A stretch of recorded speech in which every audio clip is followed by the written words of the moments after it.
39 साधन धाम। हर बार की तरह इस बार गरुड़ चट्टी जाने का कार्यक्रम नहीं बना।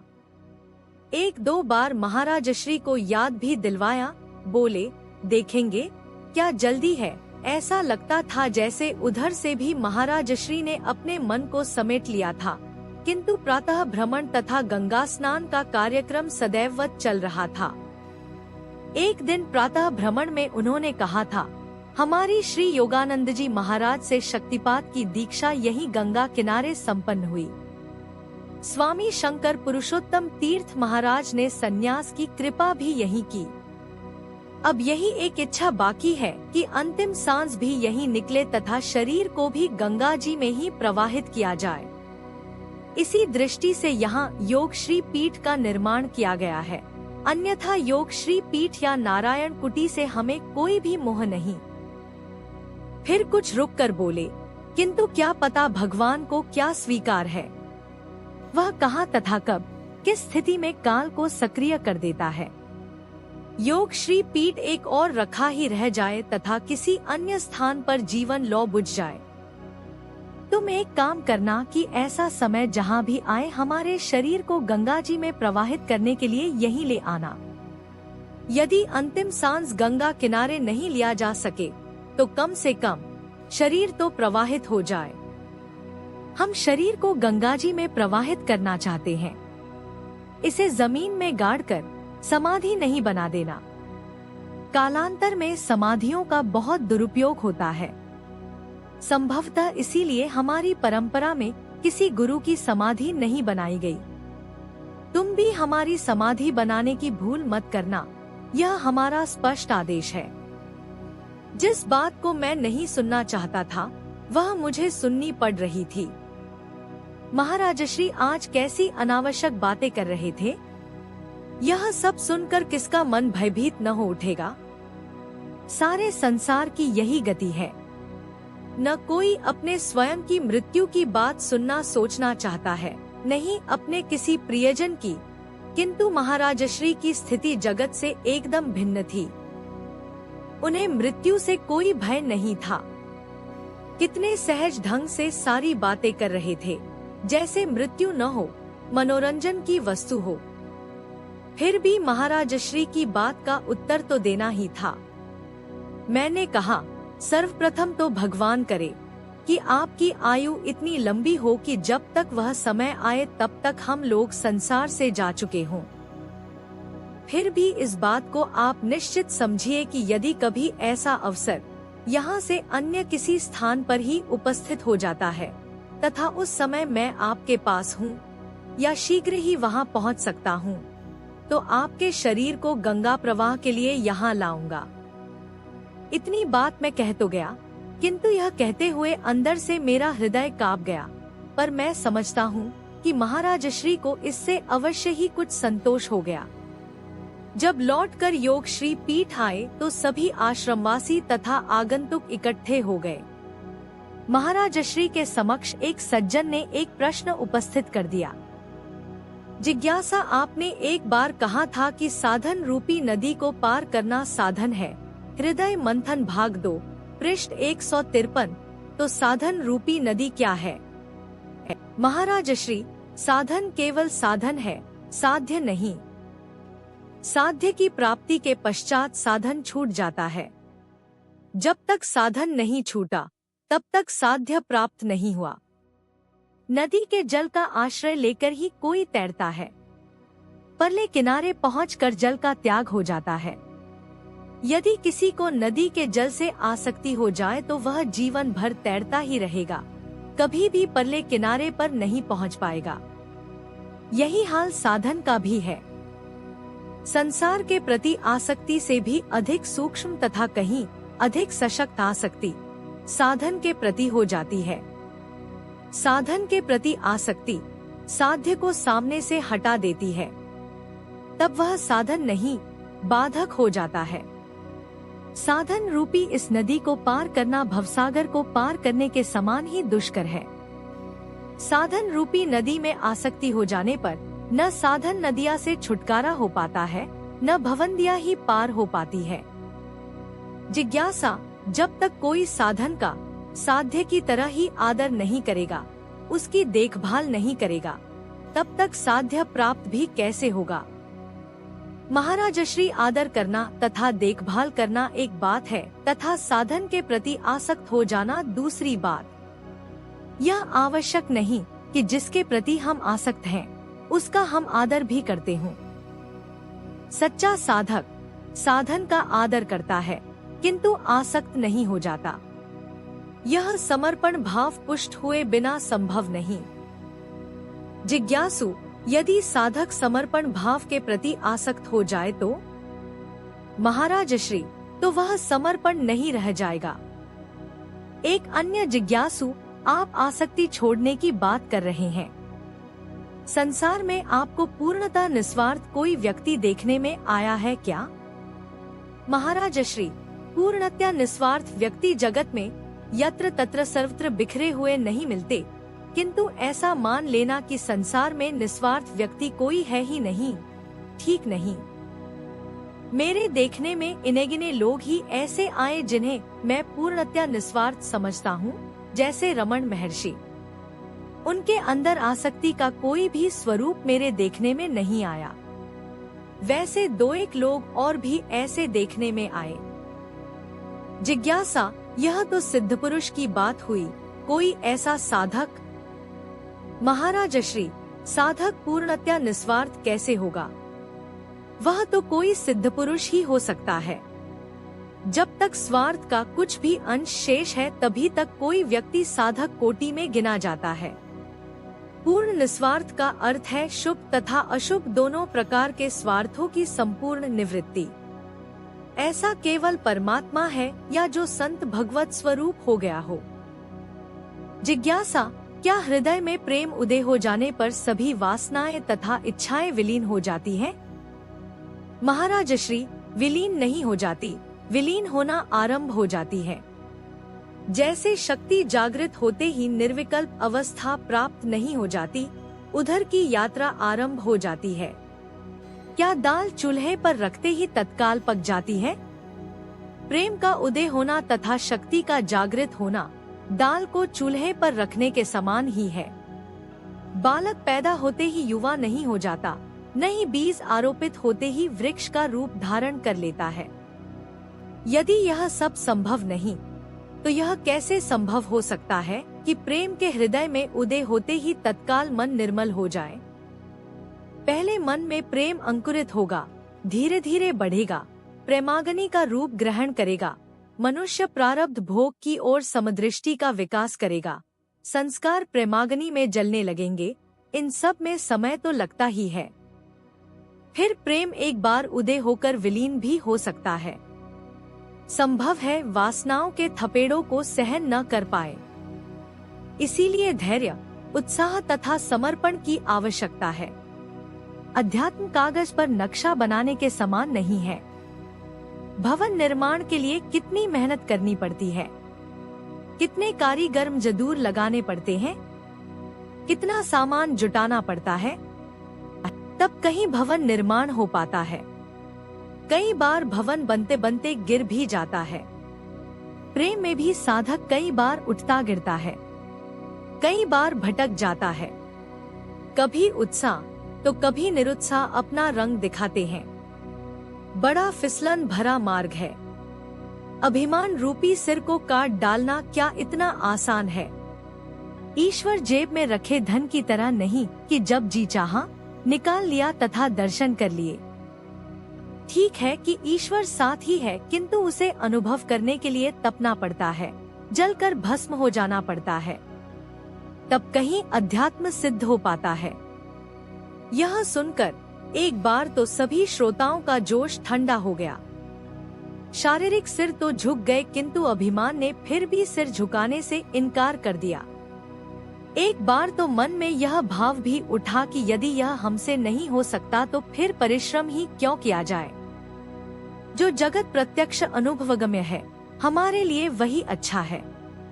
अध्यात्म हमारे बस की बात नहीं। इतने में महाराजश्री की वाणी फिर गूंज उठी, चिंता करने की कोई बात नहीं। चिंता करना संसारियों का काम है। आप तो साधक हो, भगवती क्रिया शक्ति के कृपा पात्र। शक्ति जागृति रूपी अपार धन आपके पास है। प्रथम आवश्यक प्राप्तव्य आप प्राप्त कर चुके हैं। इसी तरह आगे बढ़ते रहो। यदि चलोगे नहीं तो पहुंचोगे कैसे? भगवान बड़े दयावान हैं। संसारी जीवों की भांति वह संकुचित हृदय नहीं है। उन्हें आपकी कठिनाइयों का ध्यान है। आप जो प्रयत्न करते हैं वह भी उनकी दृष्टि में है। वह किसी के सामने आकर कृपा नहीं करते। उनकी कृपा अदृश्य होती है। अपनी झोली फैलाए रखो। झोली फैलाए रखना ही साधन है। कठिनाइयों से विचलित मत हो जाओ। यदि आप अपने में शक्ति की कमी अनुभव करते हो तो ईश्वर की शक्ति से साधन करो। वैसे भी अपनी साधन प्रणाली में ईश्वर की कृपा शक्ति ही साधन करती है। कोई भी विघ्न या बाधा उस शक्ति का मार्ग नहीं रोक सकती। एक साधक महाराजश्री। लक्ष्य तो बहुत बड़ा है। आप जैसे महापुरुषों के लिए कोई कठिन नहीं, किंतु हम तो साधारण जीव हैं। महाराजश्री, जिनको आज तुम महापुरुष समझते हो, किसी जन्म में वह भी साधारण जीव थे। एक दिन में कोई महापुरुष नहीं बन जाता। उन्हें भी कठिनाइयों ने कितना घेरा होगा। संसार ने कभी आकर्षण तो कभी भय दिखाकर मार्ग अवरुद्ध करने का प्रयत्न किया होगा। कितना संघर्ष करना पड़ा होगा उन महापुरुषों को। आप भी क्यों महापुरुष नहीं बन सकते? क्या कमी है आप में? क्या आप परमात्मा के बनाए जीव नहीं हैं? या आप में सर्वज्ञता का बीज नहीं है? सच पूछा जाए तो आप इस समय भी महापुरुष हैं। केवल भ्रांति है कि आप साधारण जीव हैं। एक साधक सिद्धांत रूप में आपकी बात ठीक है, किंतु क्रियात्मक रूप में तो कठिनाई है ही। महाराजश्री, जिस क्रियात्मक रूप को आप कठिनाई मान रहे हो, वही क्रियात्मक रूप आपका सहायक भी हो सकता है। व्यवहार के प्रति केवल दृष्टि बदलने की आवश्यकता है। फिर देखोगे कि कल तक जो कठिनाइयां बाधक बन रही थी, आज वह साधन रूप धारण किए आपके साथ खड़ी हैं। व्यवहार कोई समस्या नहीं, व्यवहार के प्रति आपका दृष्टिकोण समस्या है। सायंकाल को मैं महाराजश्री के साथ घूमने के लिए निकला। सर्दियों का मौसम था। यात्रियों का आवागमन नाम मात्र ही रहा था। यहाँ रहने वाले बहुत से महात्मा भी कम ठंडे प्रदेशों में चले गए थे, इसलिए सड़क प्रायः खाली थी। कभी कभार कोई तांगा निकल जाता या कोई राह चलता दिखाई दे जाता था। सर्दियों में गंगा जी का जलस्तर भी नीचे उतर जाता है। गंगा जी का किनारा भी वीरान था। कोई वहाँ घूमता हुआ दिखाई नहीं दे रहा था। हम गंगा जी के साथ साथ इसी किनारे पर लक्ष्मण झूला से आगे निकल गए थे। महाराजश्री की चाल काफी तेज थी। प्रायः लोगों को उनके साथ भागना पड़ता था। महाराजश्री चलते चलते एकदम ठहर गए तथा उन्होंने दोनों हाथ जोड़कर जैसे किसी को प्रणाम किया। फिर तकटकी लगाए एक और देखने लगे। मैं यह सब चुपचाप देख रहा था। थोड़ी देर बाद बोले, क्या तुम उस पत्थर पर किसी को बैठे देख रहे हो? मैं उस पत्थर की ओर देखने लगा तो मुझे वहाँ कोई भी बैठा हुआ दिखाई नहीं दिया। तब मैंने कहा, हो सकता है कि मेरे देखने से पहले ही वह व्यक्ति उठकर कहीं चला गया हो। मुझे वहाँ कोई व्यक्ति दिखाई नहीं दे रहा। महाराजश्री नहीं, वह व्यक्ति अब भी वहीं बैठा है। कितनी लंबी दाढ़ी है, मुख पर कैसा तेज है। वह हमारी ओर ही देख रहा है। लो, उसने अभय मुद्रा में हमें आशीर्वाद दिया और यह लो, वह वायुमंडल में अदृश्य हो गया। देखा तुमने? मुझे यह सब कुछ भी नहीं दिखाई दे रहा था। केवल आश्चर्यचकित होकर महाराजश्री की बात सुन रहा था। महाराजश्री इस समय अलौकिक मस्ती में सराबोर हो रहे थे। मैंने उचित यही समझा कि पहले उन्हें सामान्य स्थिति में आ जाने दिया जाए, उसके पश्चात ही कुछ बात करूंगा। महाराजश्री ऐसे नशे में थे कि उनसे चलना या खड़े रहना भी नहीं बन पा रहा था। वह एक पत्थर पर बैठ गए। मैं भी चुपचाप नीचे बैठ गया। दूर दूर तक सड़क खाली दिख रही थी। चारों ओर सुनसान फैला था। कोई तांगा भी इधर से नहीं निकल रहा था, क्योंकि वह भी प्रायः लक्ष्मण झूला तक ही आते थे। महाराजश्री ध्यानमग्न बैठे थे, किंतु मैं उनके उठने की प्रतीक्षा कर रहा था। सायंकाल का अंधकार भागा चला आ रहा था। कुछ देर के पश्चात महाराजश्री ने आंखें खोली। हम आश्रम से कोई 1.5 मील दूर बैठे थे। जब तक वापस पहुँचे काफी अंधेरा हो चुका था। आश्रम पर सब लोग चिंता कर रहे थे। कुछ लोग पता करने के लिए जाने की तैयारी में थे। रास्ते भर महाराजश्री मौन रहे थे। आश्रम में आकर भी कुछ अधिक बात नहीं की। भोजन भी गुमसुम अवस्था में ही किया। जब सब लोग सोने के लिए चले गए तो मैंने महाराजश्री से एक प्रश्न किया। जब उन अदृश्य महापुरुष ने अपने आप को प्रकट किया तो आपको दिखाई दिए, किंतु मुझे नहीं। क्या कोई ऐसी सिद्धि भी है कि किसी को दिखाई दिया जाए, किसी को नहीं? महाराजश्री, हाँ, ऐसी सिद्धि भी है, किंतु मेरे विचार में उन महापुरुष ने उस सिद्धि का प्रयोग नहीं किया। उन्होंने सूक्ष्मता के विशेष स्तर पर अपने आप को प्रकट कर दिया, किंतु वह स्तर भी तुम्हारी पहुंच से बाहर था। इस कारण तुम्हें उनके दर्शन नहीं हुए। पर इतना अवश्य है कि उन महापुरुष की दृष्टि तुम्हारे ऊपर पड़ गई थी। यह भी बहुत बड़ा सौभाग्य है। कालांतर में तुम्हें इसका प्रभाव दिखाई देगा। महाराजश्री आराम में चले गए तथा मैं अपने कमरे में आ गया, किंतु नींद जैसे आज आंखों से उड़ गई थी। अंतर में विचारों का तांता लग गया था। यह विचार प्रवाह अपनी चित्त स्थिति को लेकर नहीं था, महाराजश्री की महानता की ओर था। कितने सीधे सादे सरल से हैं, कितने गहर गंभीर। सतत उनके पास रहने वाला भी उनकी था नहीं पा सकता। क्या कोई कल्पना कर सकता है कि उनका इतने उच्च सूक्ष्म स्तरों पर किस किस से कैसा संपर्क है? लोगों को नहीं पता है तथा नहीं पता करने की लालसा है तथा नहीं किसी को वह कुछ कहते ही है। ठीक भी है, कहने से लाभ भी क्या है? जिसको अपना अभिमान प्रदर्शित करना हो वह ऐसी बातों का प्रचार करता फिरता है। ऐसे अभिमानी का मानसिक स्तर अवश्य ही नीचे आ जाता है, किंतु महाराजश्री तो अभिमान प्रदर्शन से बहुत दूर है। आप कहाँ भी करते हैं कि अपने साधन के अनुभवों को गुप्त रखना चाहिए। व्यक्त कर देने पर अनुभव होने बंद हो जाते हैं। मेरा सौभाग्य है कि इन चरणों का सानिध्य प्राप्त हुआ है तथा मुझे विश्वास में लेकर मुझे कई बातें बताई हैं। क्या उन्होंने अपनी प्रत्येक बात मुझ पर व्यक्त कर दी है? संभवतः नहीं। अपने अथाह गुप्त भंडार में से कुछ ही रत्न मुझ पर प्रकाशित किए होंगे। जो कुछ भी प्रसाद स्वरूप मिल जाए वही बहुत है। मैं इसी प्रकार विचारों के अथाह सागर में डुबकियां लगाता रहा। घड़ी देखी तो 12:30 बजने वाले थे।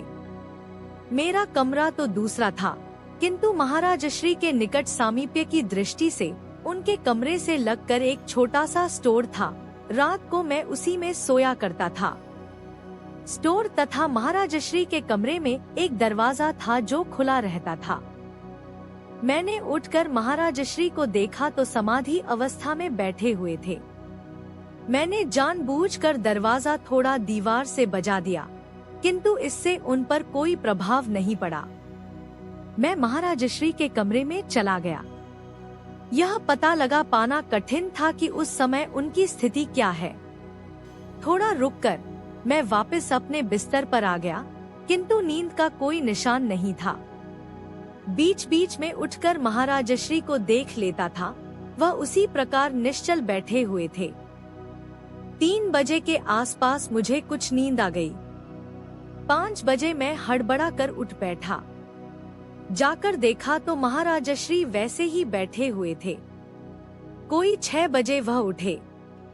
महाराजश्री प्रातः 3 बजे दिन में एक ही बार कॉफी का एक कप लिया करते थे। कॉफी भी आज प्रातः 6 बजे ही पी सके। कॉफी पीने के पश्चात बोले, आज देर तो हो गई है, फिर भी थोड़ा घूम ही आते हैं। घूमना क्या था, गंगाजी के किनारे एकांत स्थान देखकर बैठ गए। बोले, जो महापुरुष कल सायंकाल को दिखाई दिए थे वह रात को फिर आए। मैं अभी सोया नहीं था। आकर बोले कि चलो हमारे साथ। जब मैंने कहा कि कहाँ, तो कहने लगे कि जहाँ हम ले चलें।